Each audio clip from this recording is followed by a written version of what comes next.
हाँ जी। धर्म के बारे में कहा है कि धर्मो रक्षति धर्म, धर्मो रक्षति रक्षितः, रक्षता धर्म। हाँ, जो धर्म की रक्षा करता है धर्म उसकी रक्षा करता है। तो अब विदेशी लोग ऐसे कौन से धर्म की रक्षा करते हैं जो सुख समृद्ध एवं संपन्न धर्म द्वारा सुरक्षित है? उनका धर्म में संपूर्ण सुख, संपूर्ण संपत्ति, अविनाशी संपत्ति है कि आज बड़े बड़े उद्योग कारखाने लगाए और कल खेल खलास। ऐसा ही धर्म चाहते हैं आप है? तो उनके धर्म की बात ही क्यों कर रहे हैं? भगवान बाप तो ऐसा धर्म आकर के स्थापन करता है जिस धर्म को फॉलो करने वाले सिर्फ आत्मिक स्थिति में स्थिर रहते हैं। और कुछ करते हैं क्या है? कोई काम धाम करते हैं क्या? शरीर की इंद्रियों से कुछ काम करते हैं क्या? करते हैं? आयास करते हैं? कोई नहीं करते। परंतु भरपूर वैभव उनके पास रहता है।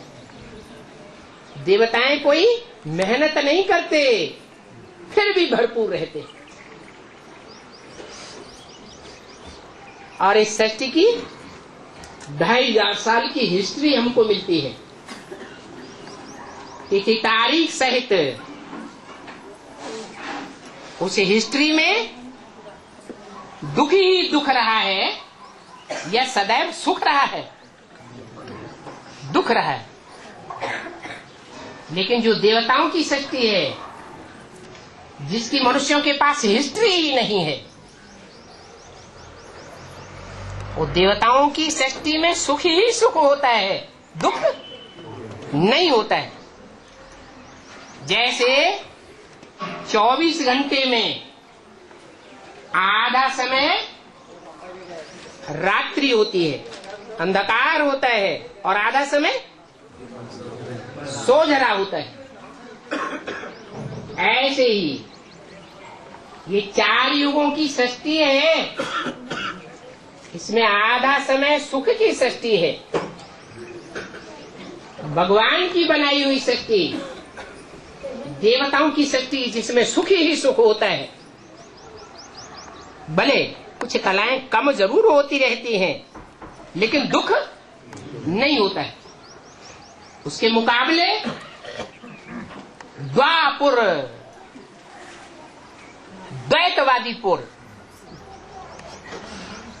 अद्वैतपुर नहीं, ऐसा द्वापुर, दो मतों वाला पुर, जहां दो मतें चलती हैं। 2 में से फिर 2, फिर 2 में से फिर 2, मतांतर बढ़ते जाते।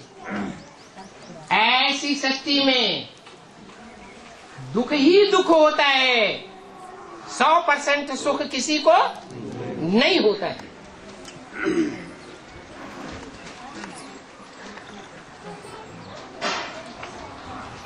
तो ये दुनिया अधर्मियों की दुनिया है। इसको धर्म नहीं कहेंगे।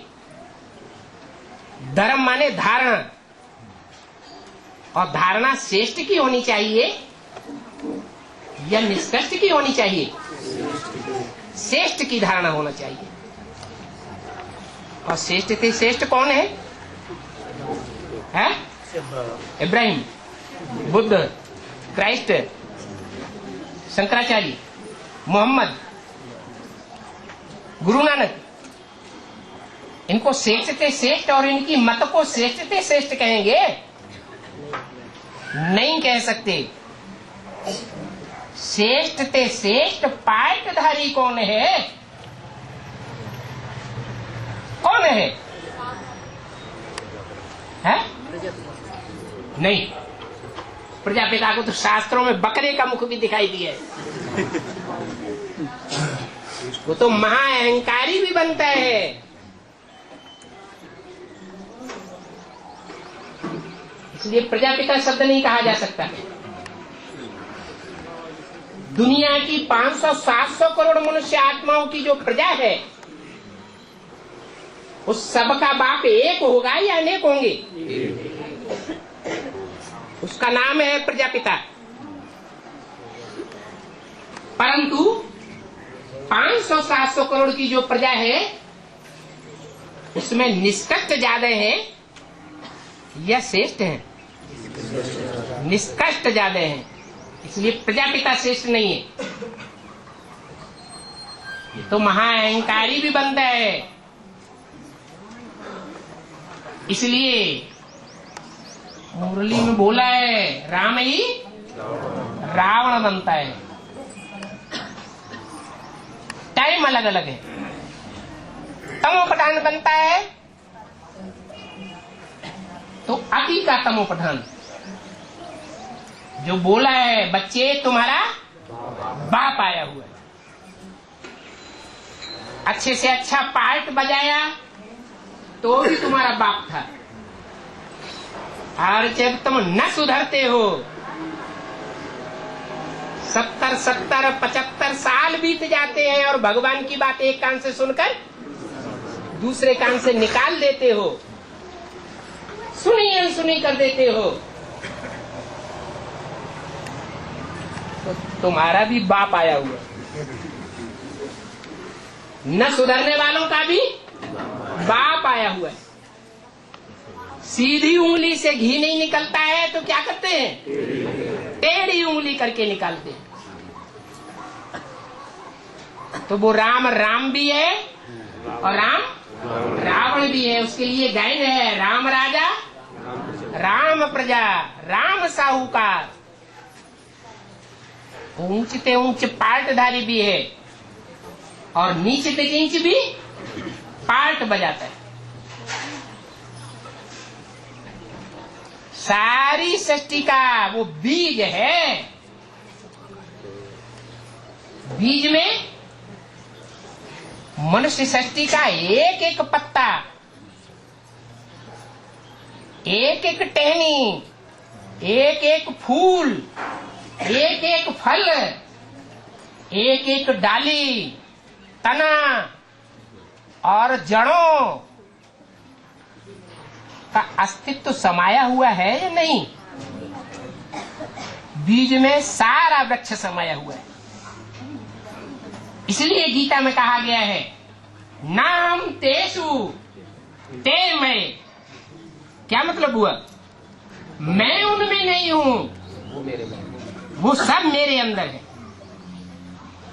जैसे कोई पेड़ का बीज होता है तो बीज में सारा वृक्ष समाया हुआ है, लेकिन बीज पत्तों में समाया हुआ नहीं होता, जड़ों में समाया हुआ नहीं होता।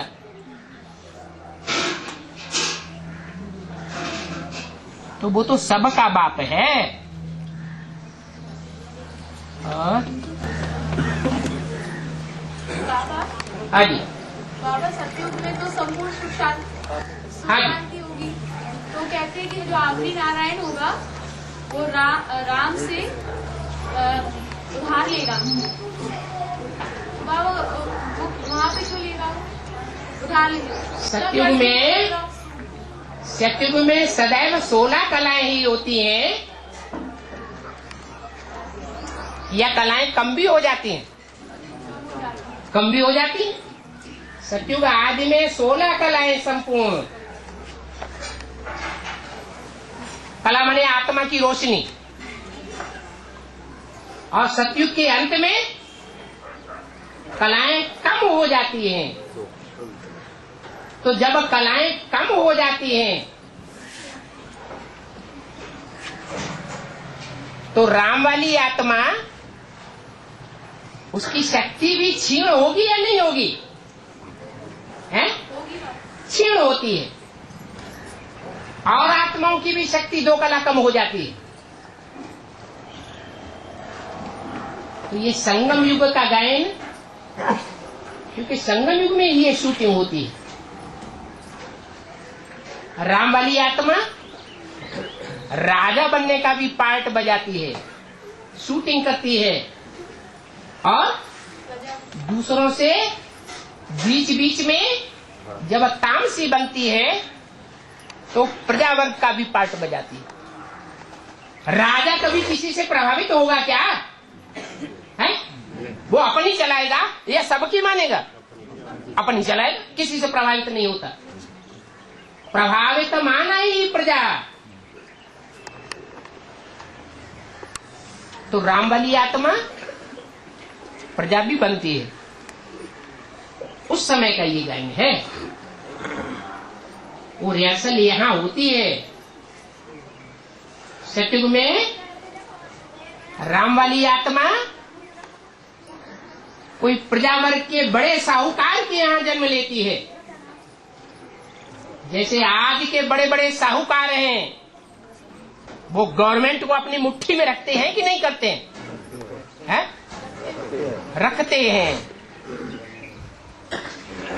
बड़े बड़े मिनिस्टर, राष्ट्रपति, वो भी उनकी मुट्ठी में है।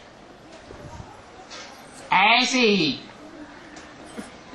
सतयुग के अंतिम जन्म में राम वाली आत्मा भी कोई बड़े साहूकार के यहां जन्म लेती है।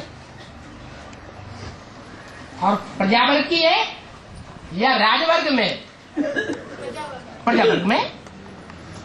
लेकिन प्रजावर्ग में भी ऐसा श्रेष्ठ पार्ट बजाने वाली है जो बाबा ने बोला है कि 16,000 की लिस्ट में जाने से तो अच्छा प्रजावर्ग का बड़े से बड़ा साहूकार बन जाए। क्योंकि राजघराने में जो राजाओं की सभा लगती है, उसमें बड़े बड़े साहूकार राजाओं के नजदीक बैठते हैं। तो साहूकार बनना अच्छा या 16,000 के राज परिवार में जाना अच्छा? जिस राज परिवार में आने वाले राजाओं के घर में पलते तो है, जन्म तो लेते हैं, लेकिन दास दासी बनते हैं। राजमहल में जो सबको खाने को मिलता है, पहनने को मिलता है, रहने को मिलता है, वहीं रहते हैं। लेकिन मतबा ऊंचा होता है या नीचा होता है? नीचा होता है। इसलिए राम वाली आत्मा प्रजा भी बनती है, लेकिन बड़ा साहूकार, इतना बड़ा साहूकार कि जो अंतिम जन्म का 14 कला संपूर्ण नारायण होता है, 8वां नारायण, 8वीं गद्दी का। इसी क्रिश्चियंस में गद्दियां चली है ना, king Edward first, second, third. ऐसे सतयुग में नारायण की भी गद्दियां चलती हैं। Narayan the first, Narayan the second. जो 8वां नारायण होता है, अंतिम नारायण, वो अपने बाप दादा का नाम रोशन करने वाला होगा या डुबोने वाला होगा? नारायण की गद्दी को आगे चलाने वाला होगा या नाश करने वाला होगा? है? सतयुग के अंत में नारायण की गद्दी ही खलास हो जाती, राम की गद्दी शुरू हो जाती।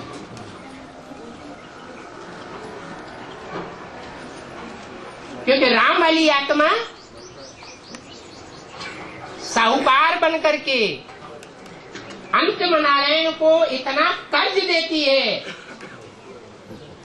जिसकी शूटिंग यहाँ संगम युग में होती है, पुरुषार्थ के आधार पर, ज्ञान रत्नों की पैदाइश के आधार पर, अर्जन के आधार पर, कि सारी राजाई 8वें नारायण की कर्ज में चट्ट हो जाती है। और नारायण का लकब बदलकर त्रेता युग में किसका लकब शुरू होता है? राम का लकब शुरू हो जाता है, राम की गद्दी।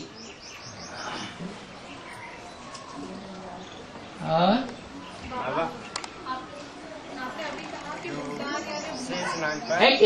हाँ, आपने कहा भूटान का मतलब यदि वो भ्रकुटी तान देगा तो कुछ ऐसा ड्रामा, यदि वो भ्रकुटी तान देगा तो भगवान तो भारत में आते हैं, है? भगवान तो भारत में आते हैं। हाँ, भारत से ही सत्य की शुरुआत होगी। है। तो भूटान से क्या रेफरेंस किया? भूटान से क्या?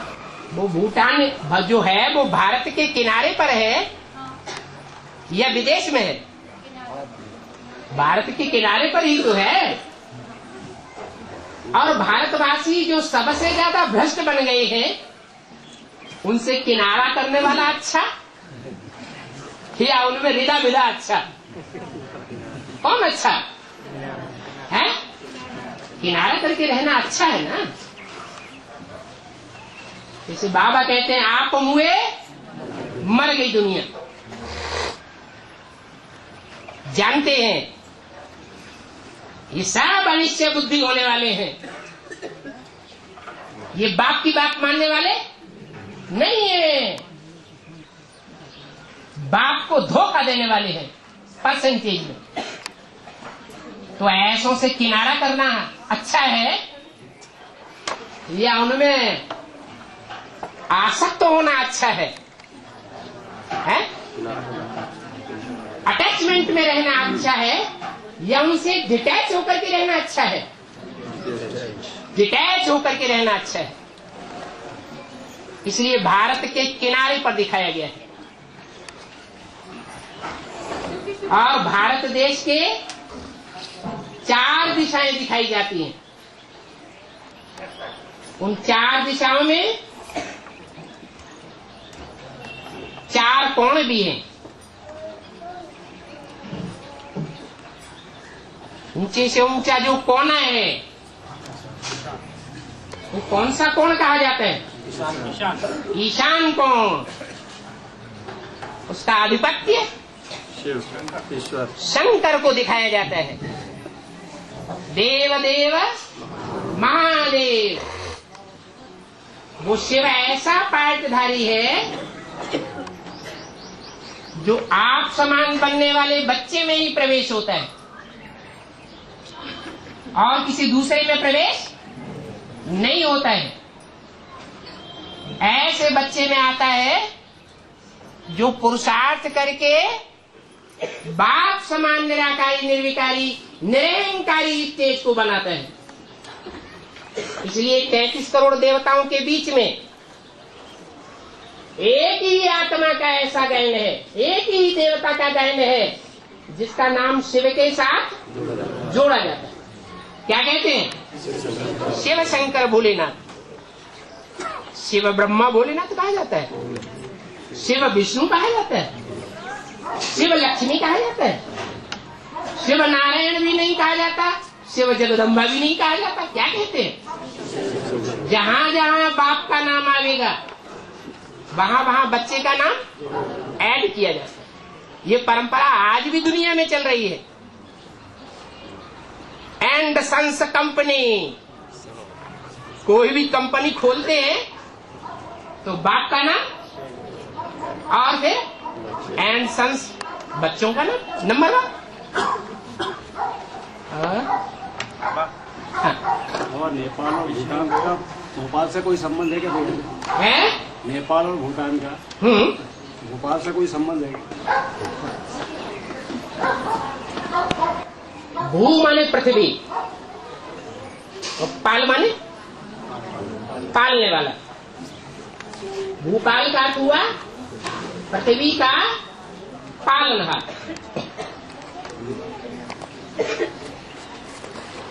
जो सारी पृथ्वी का पालनहार राजा होता है वो राजा अपनी राजधानी मध्य में बनाता है या एक किनारे बनाएगा? मध्य में बनाता है। कोई भी राजा की राजधानी सुचारू रूप से तभी चलती है जबकि उसके देश की राजधानी उसके मध्य में हो, सबके लिए नजदीक हो। नहीं तो कंट्रोल करने में तकलीफ होती है। तो ये मध्य प्रदेश है जिसकी राजधानी भोपाल कही जाती है। ये हद की बात है लेकिन बेहद की भी बात है। तो बाबा कहते हैं तुम बच्चे गुजराती हो, गुजरात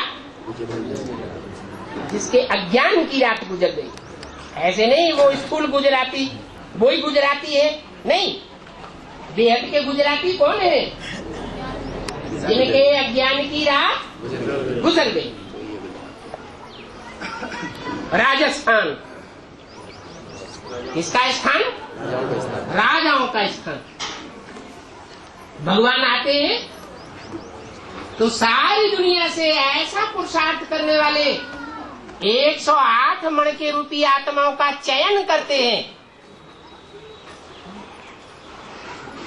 जिनका संगठन राजाओं का स्थान कहा जाता है। वो 108 की माला रूपी संगठन सारी दुनिया के सब धर्मों में मान्यता प्राप्त है। भगवान को मानने वाले जितने भी धर्म हैं, उनमें कोई ऐसा धर्म है जिसके फॉलोअर्स माला का स्मरण न करते हो? है? मुसलमानों में भी माला का, क्रिश्चियंस में भी माला का, बौद्धियों में भी माला का सिमरण करते हैं। ये कहाँ की यादगार है? वर्तमान संगम युग में जब भगवान इस सृष्टि पर आते हैं तो ऐसा माला रूपी संगठन बनाते हैं बच्चों का, जो बेहद का राजस्थान कहा जाता है। ये तो ये ना जड़ आंखों से देखने की बात नहीं है। इस बड़ी सभा में क्या देखने में आता है कोई कि 108 की माला में आने वाले मणके कौन कौन है? इन आंखों से देखने में आएगा? अपनी आत्मा इन आंखों से नहीं देखी जाती। परमात्मा बाप भी इन आंखों से नहीं देखा जाता, ज्ञान की आंख से देखा जाता है, तीसरे नेत्र से, बुद्ध रूपी नेत्र से देखने में आता है। ऐसे ही वो बेहद के राजस्थानी मणके बेहद के हैं। स्थूल में समझने की बात नहीं है। ऐसे ही नेपाली, ऐसे ही भूटानी और हाँ बेटे हाँ। बाबा ध्रुव तारा अपनी जगह से क्यों नहीं है? हाँ बेटे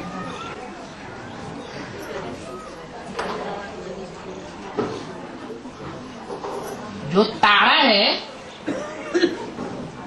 सितारा है, बंबई में जो शूटिंग करते हैं, फिल्म बनाते हैं, अलग अलग पार्ट बजाते हैं, रोल बजाते हैं, उनको क्या कहते हैं? सितारे। वो तो हद की दुनिया के, हद के ड्रामा के सितारे हैं।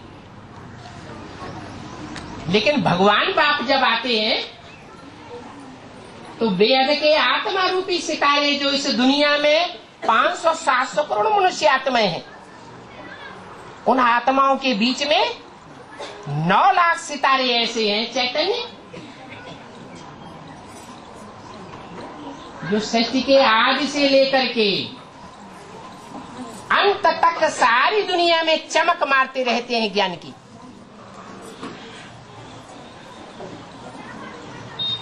तो टोटल सितारे कितने दुनिया में माने जाते हैं? भक्ति मार्ग में भी 9 लाख सितारे। उन 9 लाख सितारों में कोई हीरो पार्टधारी भी होगा या नहीं होगा? होगा। तो जो भी ड्रामाबाजी होती है, नाटकबाजी होती है, उसमें सारा नाटक, सारा ड्रामा और सारे ड्रामा के जितने भी पार्टधारी सितारे हैं, वो किसके आसपास घूमते हैं? हीरो के आसपास घूमते हैं। हीरो अटल होकर पार्ट बजाता है और बाकी पार्टधारी उसके आसपास चक्कर काटने वाले होते हैं। तो ऐसे ही भगवान बाप जब इस सृष्टि पर आते हैं तो जो 9 लाख चैतन्य आत्मा रूपी सितारे हैं, जो सृष्टि के आदि से लेकर के कलयुग के अंत तक और विनाश के टाइम पर खास महाविनाश के टाइम पर ज्ञान की चमक मारते हैं सारे संसार में। तो भगवान बाप कहते हैं सब धंधों में है नुकसान सिवाय एक ईश्वरीय धंधे के। सब धंधे दुनिया में चौपट होने वाले हैं, आखिरी तक कौन सा धंधा चलेगा? ये ईश्वरीय ज्ञान का धंधा संसार में अंत तक चलता रहेगा।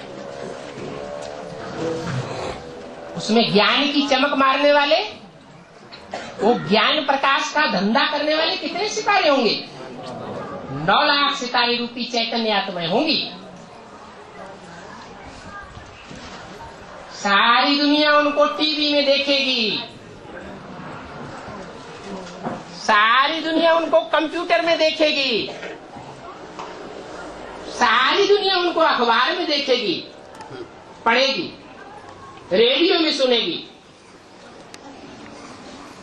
9 लाख सितारों में एक हीरो पार्टधारी है, जिसके चारों ओर सिर्फ 9 लाख की बुद्धि नहीं घूमेगी, सारी दुनिया के जो 500-700 करोड़ मनुष्य पार्टधारी हैं, सबकी बुद्धि उस सितारे के आसपास घूमती रहेगी। है समझ में? वो एक ही जगह क्यों रहता है? किसकी यादगार है?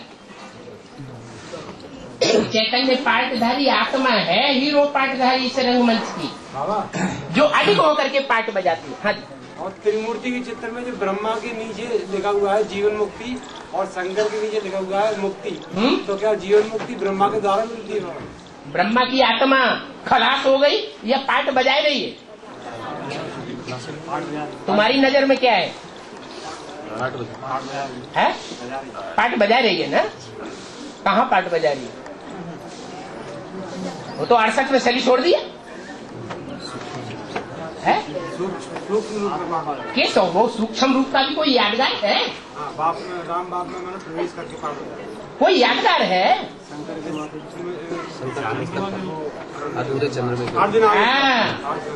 अर्धनारीश्वर जो है वो एक ही पर्सनालिटी है, एक ही व्यक्तित्व है, जिस व्यक्तित्व के अंदर 2 आत्माएं मनुष्य आत्माएं कार्य करती है। एक राम वाली आत्मा और दूसरी कृष्ण वाली आत्मा। जो कृष्ण वाली आत्मा है वो ज्यादा सहनशीलता का पार्ट बजाने वाली है या राम वाली आत्मा ज्यादा सहनशीलता का पार्ट बजाने वाली है? कृष्ण वाली आत्मा सहनशीलता का पार्ट बजाने वाली है। माँ घर को बांध करके रखती है, घर के सारे जितने भी भांति हैं, चाहे 10 बच्चे हैं घर में, कोई बच्चे चोर डकैत लुच्चे लफंगे भी हैं उनमें, उनको भी अपनी गोद में बांध के रखती है कि निकाल के बाहर कर देती है? बांध के रखती है। स्नेह के सूत्र में बांधती है, सहानुभूति के सूत्र में बांधती है, सहनशीलता के सूत्र में बांधती है। तो वो माँ का पार्ट कृष्ण का है, मृदुल पार्टधारी है या राम की तरह स्ट्रिक्ट है? मीठा मृदुल पार्टधारी है। प्रैक्टिकल जीवन में देख लो, ब्रह्मा के जीवन में एक भी ऐसा उदाहरण नहीं मिलेगा जो ब्रह्मा ने किसी आत्मा को टेढ़ी नजर से देखा हो, कड़वी बात बोली हो, इंद्रियों से धक्का देने या दुख देने का पाठ बजाया हो। एक भी ब्रह्मा कुमार कुमारी ऐसा ये कह दे कि ब्रह्मा ने हमको प्यार नहीं दिया, दुत्कार दिया, तो ब्रह्मा का पाठ अम्मा का पाठ नहीं रहेगा। तो स्थापना करने वाला हुआ या विनाश करने वाला हुआ? स्नेह से, प्यार से, सहयोग से, सहानुभूति से, सहनशीलता से ही घर बनता है, स्थापना होती है। समझ में आ गया? बाबा विष्णु को विष्णु के गले में जो माला दिखाते हैं ना, है इसका मतलब माला माने संगठन। संगठन माने नंबरवार आत्माओं का किला, जो स्नेह के सूत्र में बंधने वाले हैं। माला होती है, उसमें 2 सूत्र होते हैं, धागे। एक है ज्ञान का सूत्र और एक है स्नेह का सूत्र। दोनों सूत्रों को बटा जाता है और उनमें मणके पिरोए जाते हैं। संगठन तैयार होता है नंबरवार, कोई ऊपर के मणके, कोई नीचे के मणके, कोई दाएं हाथ का पार्ट बजाने वाले और कोई बाएं हाथ का पार्ट बजाने वाले, कोई बाम मार्गी, कोई राइटियस। तो ऐसे नंबरवार मणकों का जो दुनिया में श्रेष्ठ संगठन तैयार होता है, उसकी यादगार है माला। जो माला हर धर्म में मान्यता प्राप्त है। वो माला भगवान बाप ने आकर के बनाई थी। इसलिए वो माला पहनने का अधिकारी, गले में धारण करने का अधिकारी, उन श्रेष्ठ आत्माओं को गले लगाने वाला, वो श्रेष्ठ आत्माएं देवात्माएं होंगी या दानव या राक्षस होंगे? देवात्माएं होंगी। तो 3 मूर्तियों के बीच में, 3 देवताओं के बीच में एक ही देवता है जो सदैव देवताओं को पोषण देने वाला है, गले लगाने वाला है। कौन है? विष्णु। शास्त्रों में दिखाया गया है कि सदैव देवताओं को ही गले लगाया, असुरों को गले नहीं लगाया। और ब्रह्मा ने क्या किया? असुरों को ही वरदान दिए ज्यादातर। और शंकर ने क्या किया? दोनों। असुरों को भी वरदान दिए, तुम भी ले जाओ, और देवताओं को भी वरदान दिए, तुम भी ले जाओ। कौन अच्छा है कौन बुरा है ये नहीं देखना है, उसका तो काम है बुरे को भी अच्छा बनाना। तो अच्छा बुरा देखना है क्या? वो तो भगवान का पार्ट है। भगवान ये नहीं देखता कि ये तमो प्रधान है, ये विकारी है। क्या करता है? वो तो देता है। जो करे सो पाए, जो तपस्या करे। बाबा शंकर के गले में सांप क्यों रहता है? हाँ, सांप के मुख से अमृत निकलता है या विष निकलता है? विष निकलता है। विष अच्छा होता है या अमृत अच्छा होता है? अमृत होता है। अमृत अच्छा होता है। और विष? विष तो मारने वाला होता है। विष कहा जाता है विविचार को। विष किसे कहा जाता है? पर स्त्रीगामी है तो विविचारी है, पर पुरुषगामिनी है तो विविचारी। भगवान जब इस सृष्टि पर आता है तो पर कौन है और अपना कौन है? आदि से अंत तक। भगवान जब इस सृष्टि पर आता है चतुर्युगी के अंतिम जन्म में, तो पर कौन है, पराया कौन है, और आदि से लेकर के अंत तक अपना कौन है? अरे है? वाह भाई, ये तो बड़े निश्चय बुद्धि बैठे हुए हैं। भगवान सिर्फ अपना है और बाकी सब पराई है।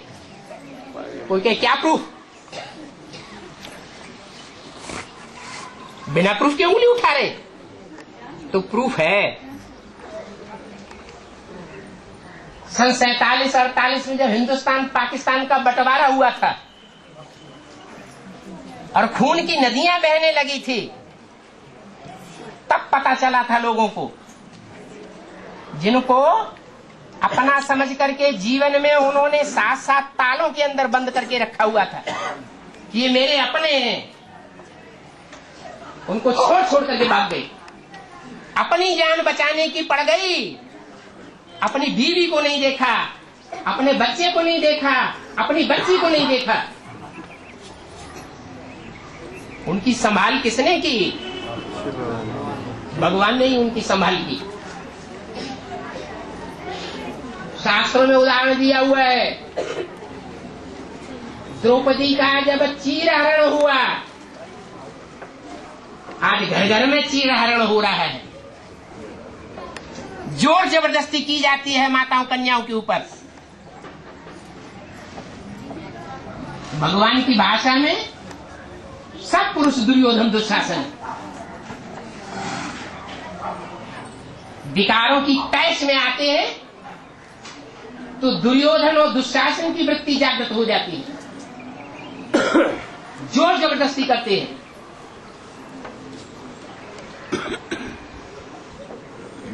ऐसे दुर्योधन और दुशासनों की दुनिया में अभी अति की दुनिया नहीं आई है। जब महाविनाश का टाइम होगा तो अति सोअंत का नजारा सामने आवेगा। जो बाबा कहते हैं तुम 7 द्रौपदियां हो, 7 सीताएं हो रावण की जेल में। द्रौपदियां अर्थात जिनकी लज्जा का अपहरण होता है, ऐसे चांसेस आ जाते हैं। उस समय वो दिल से जो पुकार होती है भगवान के लिए, कोई न कोई युक्ति निकाल करके भगवान उनकी रक्षा करता है। कोई रक्षा नहीं करता। जैसे द्रौपदी की रक्षा बड़े बड़े महारथी शूरवीर पांडवों जैसे थे, उन्होंने रक्षा नहीं की।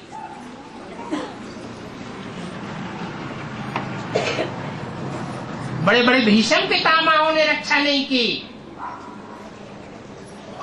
किसने रक्षा की? भगवान ने रक्षा की। और शंकर जी को हाँ, वस्त्र क्यों दिखाए गए? सबको दिखाए गए। देखो हम एडवांस में आ गए, बेसिक से ऊंचे उठ करके ऊंचे क्लास में आ गए, और यही पता अभी तक नहीं चला कि नंगा माने क्या और कपड़ा पहने माने क्या। अरे ये शरीर है कपड़ा, क्या शरीर है? कपड़ा। जिसे गीता में कहा गया है, जीर्णानि वस्त्राणि यथा विहाय। ये शरीर रूपी वस्त्र जब बूढ़ा हो जाता है, पुराना हो जाता है, तो इस वस्त्र को त्याग करके आत्मा नया वस्त्र धारण करती है। तो ये शरीर रूपी वस्त्र है। भगवान बाप ने बताया है, वो ही बता सकता है। और तो सब वस्त्र पहनने के आदि हो गए जन्म जन्मांतर के। क्यों? क्योंकि शरीर रूपी वस्त्र के द्वारा ही इंद्रियों से सुख भोगा जाता है। सुख भोगने के सब आदि हो गए हैं। शरीर के बगैर सुख भोगा ही नहीं जाता। अब भगवान बाप आकर के बताते हैं, जो भगवान बाप कभी भी शरीर धारण नहीं करता गर्भ में, वो सदैव निर्वस्त्र है। शरीर रूपी कपड़े को न पहनने वाला है। रामकृष्ण जैसे हीरो पाटधारियों में प्रवेश करता है तो भी देह अभिमान का सुख नहीं भोगता। कि भोगता है? नहीं भोगता। इंद्रियों के संग में आता है तो भी इंद्रियों का सुख नहीं भोगता। यादगार शिव का लिंग बना हुआ है, मंदिर में पूजा होती है, पूजा पवित्रता की होती है। यह देह अभिमान का, मिट्टी का, कीचड़ का सुख भोगने वाली की पूजा होती है? पवित्रता की पूजा होती है। तो जो लिंग जलाधारी में रखा हुआ है उस जलाधारी को माता कहते हैं। स्त्री का चोला दिखाया गया है, वो पूजनीय है। दोनों ही पूजनीय स्टेज में। वो पूजनीय स्टेज में बनते ही तब हैं जब एक शिव की शक्ति है, संघ के रंग से वो शक्ति आई है। जगदम्बा जगदम्बा तब बनती है जब जगत पिता की संसर्ग संपर्क में आती है, नहीं तो जगदम्बा का टाइटल प्राप्त नहीं होता। तो शरीर के द्वारा सुख मिलता है और शरीर के द्वारा दुख भी मिलता है। इस शरीर रूपी वस्तु को स्मृति में न रखना, क्या उतार देना, मैं आत्मा नंगी आत्मा, ये प्रैक्टिस करना, माना निराकारी बनना, निर्वस्त्र होना। इस प्रैक्टिस में जो अव्वल नंबर गया, 33 करोड़ देवताओं के बीच में जो अव्वल नंबर का देवता बनता है, कौन है? कोई तो होगा, है कि नहीं? कौन है? एक ही है जो देवदेव महादेव कहा जाता है। इसलिए नंगा दिखाया जाता है। जैनियों में उसको तीर्थंकर कह दिया है। क्या? तीर्थ कर, तीर माने किनारा, था माने स्थान, कर माने करने वाला। क्या करने वाला?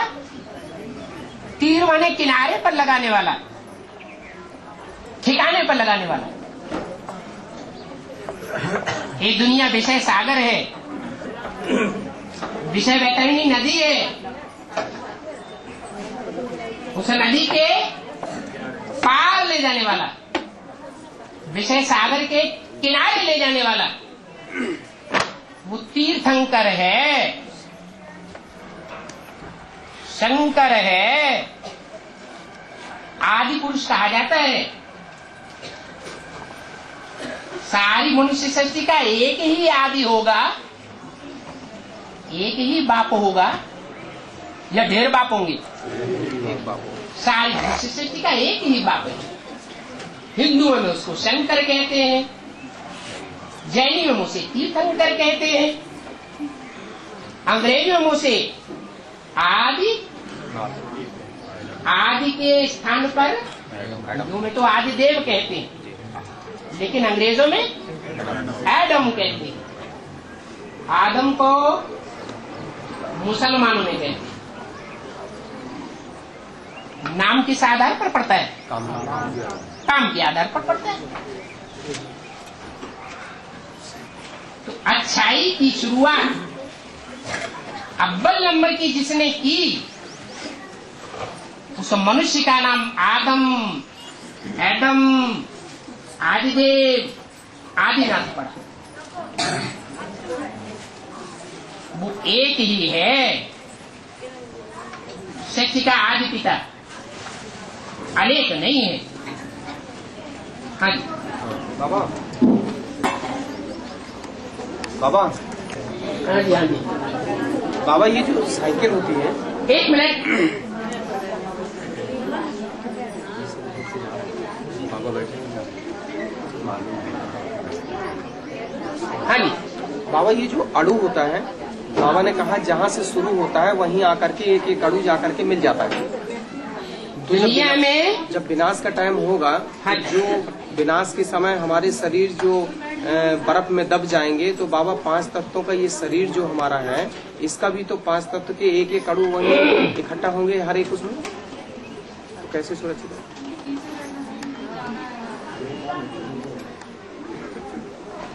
नियम ये है, जो जहाँ से आता है वहाँ वापस जाता है जी।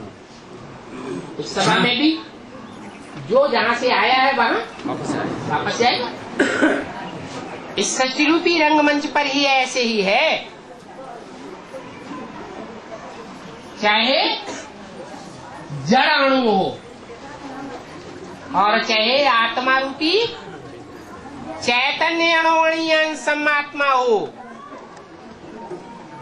जहां से आई है सारा साइकिल लगा करके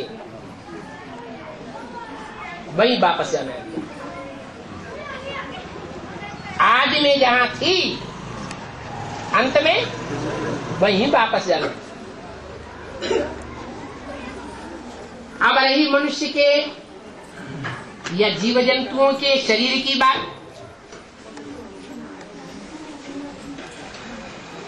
तो मनुष्य का जो शरीर है वो भी 5 तत्वों का बना हुआ है। जो 5 तत्व हैं वो अणु अणु, पृथ्वी, जल, वायु, अग्नि, आकाश, अंदर आते हैं बाहर जाते हैं। संग का रंग बदलता रहता है या एक ही रहता है? बदलता रहता है। तो अणु अणु घड़े घड़े परिवर्तित हो रहा है। जो अणु आज शरीर का है, जो खून का कण आज है, वो कल नहीं रहेगा। इसलिए ये शंका पैदा करना कि जो मानवीय शरीर नई सृष्टि में सुरक्षित रहेंगे, उनके अणु कैसे परिवर्तित होंगे, कैसे साइकिल करेंगे पूरी? वो तो अभी भी साइकिल पूरी कर रहे हैं, अभी भी चेंज, अंत में भी करेंगे। और हाँ, अभी भी चेंज हाथ उठाओ। हाँ जी, जानवर को क्यों प्यार करते हैं? जानवर को क्यों प्यार करते हैं? जानवर माता पिता से बढ़ के जानवर प्यार करते हैं। जानवर क्यों प्यार करते हैं? जानवर को क्यों प्यार? मनुष्य आत्माएं जानवरों को क्यों प्यार करती है? माता पिता को नहीं करते हैं।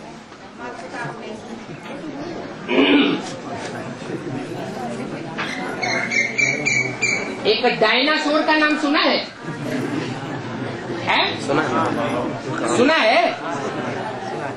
किसी ने देखा तो नहीं है? नहीं देखा? देखा नहीं, क्योंकि सृष्टि पर डायनासोर खत्म हुआ है ही नहीं, खत्म हो गई जाति। जी। कोई तो कारण रहा होगा, कोई कारण रहा होगा ना जो खत्म हो गई वो जाति। हड्डियों का ढांचा मिल रहा है, क्या कारण रहा? कोई जंगल में ऐसी प्रजाति के जंतु थे जहां डायनासोर का आज नाम दिया गया। उस सारे जंगल में आग लग गई, सारे ही डायनासोर मर गए, शरीर छोड़ गए, एक बच गया। उसका ढांचा ऐसा ही होता है जैसा मगरमच्छ का होता है। हाँ देखा है जी। जैसे गधे से बदल करके प्रजाति खच्चर की बन जाती है, 4 पाए। शेर से बदल करके, शेर चौपाया जानवर है ना, हाँ। और उसकी प्रजाति बदल करके चीता, बघर्रा, ऐसे अलग अलग प्रजाति बन जाती है। कारण क्या होता है? अलग जाति के अलग जाति वाले से संसर्ग हो जाता है, तो सारे डायनासोर शरीर छोड़ गए, मर गए, जंगल में जल गए, एक बच गया, नारी बची या मादा बचा। अब जो काम विकार की आग है वो जानवरों में ज्यादा होती है या मनुष्यों में ही होती है? मनुष्यों में भी होती है और जानवरों में भी होती है। तो वो जो आग है, काम विकार की आग, काम विकार की भूख कहो, वो पूरी करेगा या नहीं करेगा? है? करेगा। अपनी जाति का कोई नहीं मिलेगा तो दूसरी जाति के साथ वो भूख पूरी करेगा या नहीं करेगा? और दूसरी जाति के मगरमच्छ के साथ माने उसने अपनी भूख पूरी की तो जाति बदल जाएगी या वही रहेगी? बदल जाएगी। जैसे मनुष्यों की प्रजातियां बदलती रही है, ऐसे ही होता है। समझ में आ गया? है? हाँ हाँ।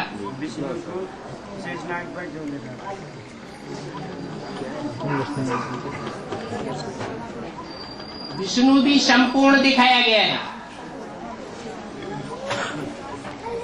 और संपूर्णता की ही पूजा होती है, अधूरे पुरुषार्थ की पूजा नहीं होती। और शंकर को भी पूजनीय दिखाया जाता है। शंकर के भी संपूर्ण पुरुषार्थ की पूजा होती है या अधूरेपन की पूजा होती है? संपूर्ण। जो शंकर के रूप में विशेष पार्टधारी आत्मा है, राम वाली आत्मा, उसको भी सांप दिखाई जाते हैं, दिखाई जाती है ना। और विष्णु रूप के जो पार्टधारी सांप हैं वो भी दिखाई जाते हैं। अंतर क्या है दोनों में?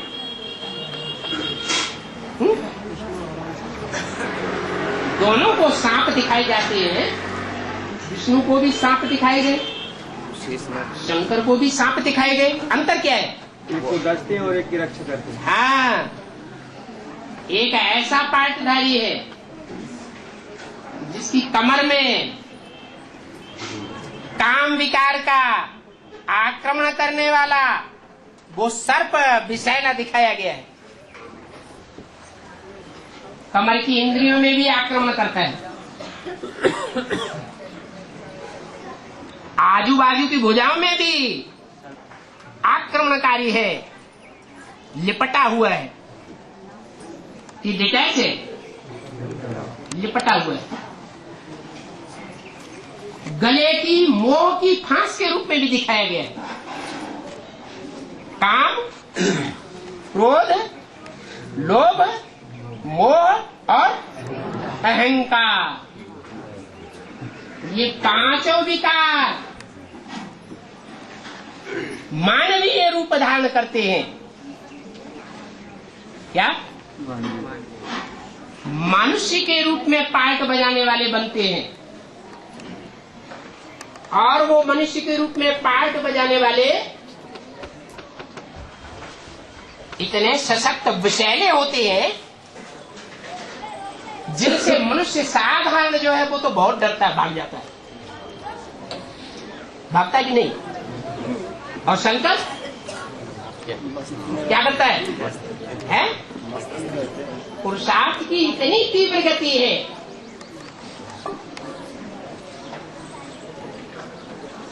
निराकारी, निर्विकारी, निरहंकारी बाप की याद की इतनी तीव्र गति है कि वो उनके संग के रंग की परवाह नहीं करता।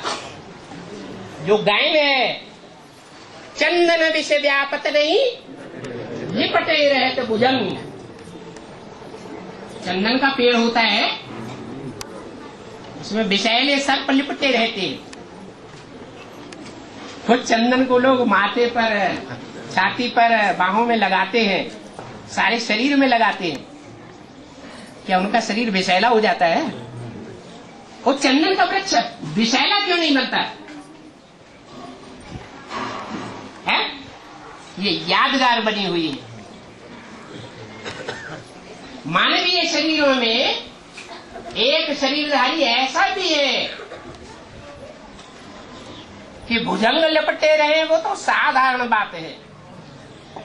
उनके संग के रंग में रहना साधारण बात है। वो तो सागर, जो विषय सागर है, उसका आलोड़न किया जाता है तो सारा जो विष निकलता है, सारे विष को पी जाता है, तो भी उसके ऊपर कोई असर नहीं होता। ये शंकर के चरित्र की यादगार है।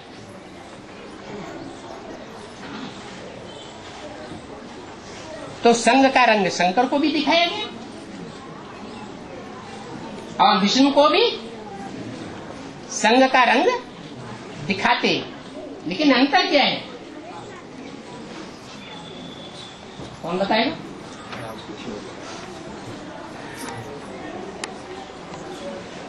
वो आराम से पड़ा रहता है। कौन?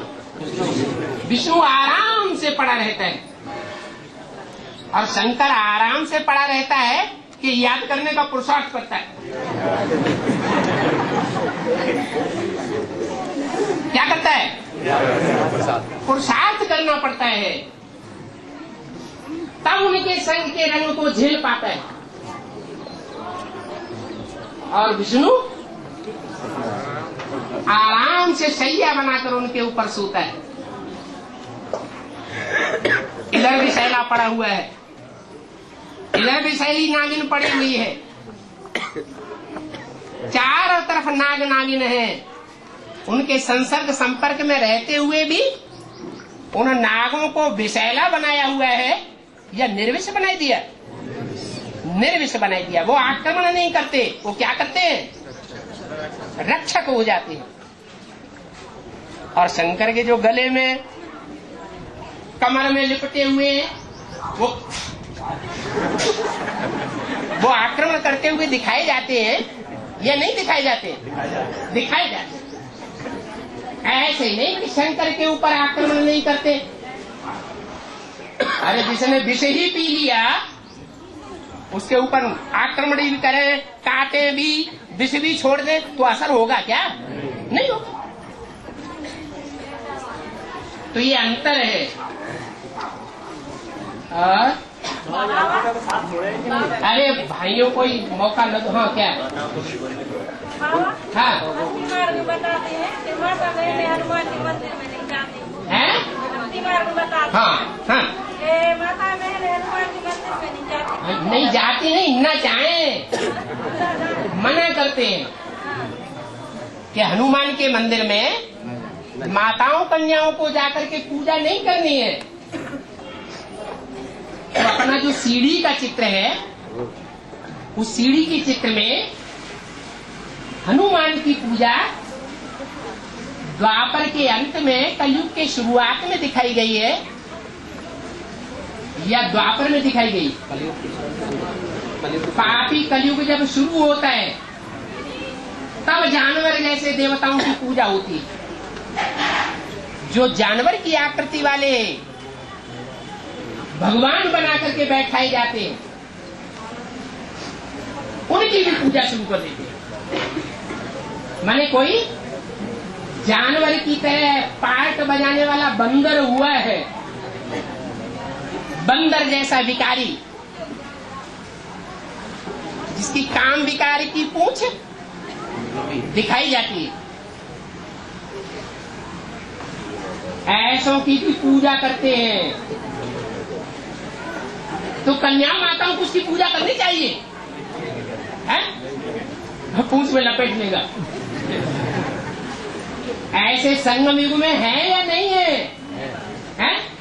ऐसे बंदर हैं और एमपी में तो बहुत है। उनके रहने के शहर का नाम भी ऐसा ही डाला हुआ है, ड्रामा प्लेन अनुसार। क्या कि वो पूछने का अंग आबाद होता रहता है, बर्बाद नहीं हो पाता।